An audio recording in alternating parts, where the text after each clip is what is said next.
नमस्कार साथियों कई राज्य हैं जो पुरानी पेंशन स्कीम शुरू करना चाहते हैं, अपने कर्मचारियों को पुरानी पेंशन स्कीम देना चाहते हैं। लेकिन साथियों सबसे बड़ी बात है कि राज्य सरकार चाहते हैं कि जो एनपीएस का कॉर्पस फंड जमा किया है केंद्र सरकार वो उन्हें लौटा दे।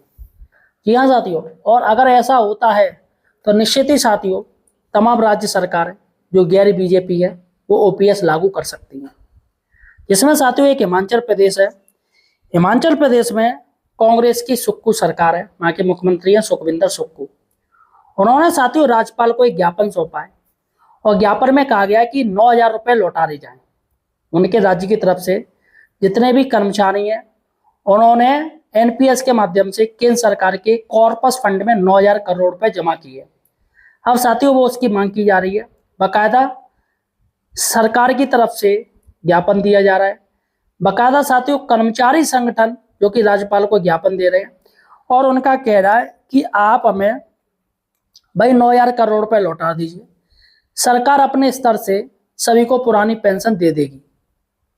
तो मुझे लग रहा है इसमें केंद्र सरकार को आपत्ति नहीं होनी चाहिए। भाई जब राज्य सरकार कह रही हम देंगे, अपने स्तर से देंगे, अब चाहे कैसे भी दें, चाहे उन्हें अपनी जेब से देना पड़े, तो केंद्र सरकार कॉर्पस फंड लौटाएगी या नहीं लौटाएगी। देखिएगा साथियों, राज्यपाल जो कि केंद्र सरकार का प्रतिनिधि करते हैं, राज्य सरकार ने आश्वासन दिया है कि केंद्र सरकार इस पर सोचेगी और विचार करेगी। इसलिए साथियों केंद्र सरकार को सभी राज्यों द्वारा ज्ञापन देना आवश्यक है। देखिएगा ये न्यूज, देखिएगा कर्मचारियों ने 9,000 करोड़ रुपए वापस करने की मांग तेज की, राज्यपाल को सौंपा ज्ञापन।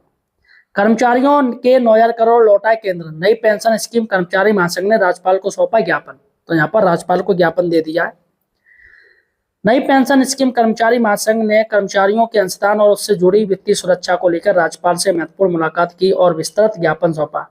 प्रतिनिधिमंडल ने 9,000 करोड़ रुपए वापसी की मांग को लेकर राज्यपाल से हस्तक्षेप की अपील की है।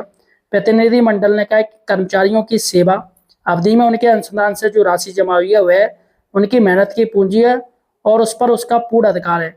इसलिए सरकार का दायित्व बनता है कि वह कर्मचारियों के वित्तीय अधिकारों की रक्षा सुनिश्चित करे और उन्हें समय पर उनका हक दिलाए।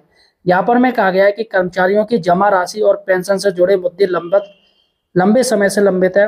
महासंघ ने बताया कि लगभग 9,000 करोड़ रुपए का मामला कर्मचारियों के भविष्य और सामाजिक सुरक्षा से सीधा जुड़ा हुआ है, जिस पर तत्काल और ठोस निर्णय आवश्यक है। तो यहाँ पर साथियों ज्ञापन दिया गया है राज्यपाल जी को। और क्या क्या बात कही है, महासंघ के पदाधिकारियों ने कहा कि कर्मचारियों ने पूरी निष्ठा और ईमानदारी के साथ वर्षों तक सेवाएं दी हैं। अब सेवानिवृत्ति के बाद उन्हें आर्थिक सुरक्षा मिलनी चाहिए, उनका वैधानिक अधिकार है। उन्होंने कहा यदि कर्मचारी की जमा राशि पर स्पष्ट नीति नहीं बनी तो उनके साथ अन्याय होगा। प्रतिनिधिमंडल ने यह भी बताया कि इस विषय पर कर्मचारी संगठन पहले भी विभिन्न विभागों और संवैधानिक अधिकारियों को ज्ञापन सौंप चुके हैं, लेकिन अभी तक कोई संतोषजनक समाधान नहीं निकल पाया है। इसलिए अब राज्यपाल से अपेक्षा की गई कि वे इस मामले को भैया उसमें आग्रह करें, इस मामले में करें भाई। तो महासंघ ने ज्ञापन में आग्रह किया कि पेंशन व्यवस्था न्यायसंगत, पारदर्शी और दीर्घकालीन बनाया जाए ताकि कर्मचारियों को सेवानिवृत्ति को, यानी कि साथियों उन्होंने ज्ञापन सौंपा है और सरकार से दखल देने की मांग की है। सीधे सीधे केंद्र सरकार से कहा है कि भैया आप हमारा कॉर्पस फंड हमारी राज्य सरकार को दे दीजिए। फिलहाल साथियों आपको क्या लग रहा है, क्या सरकार कॉर्पस फंड जो एनपीएस का है वो देगी या नहीं देगी? वैसे भी केंद्र सरकार पहले मना कर चुकी है, क्या फिर से मना करेगी? मुझे कमेंट सेक्शन में जरूर बताइए। धन्यवाद साथियों।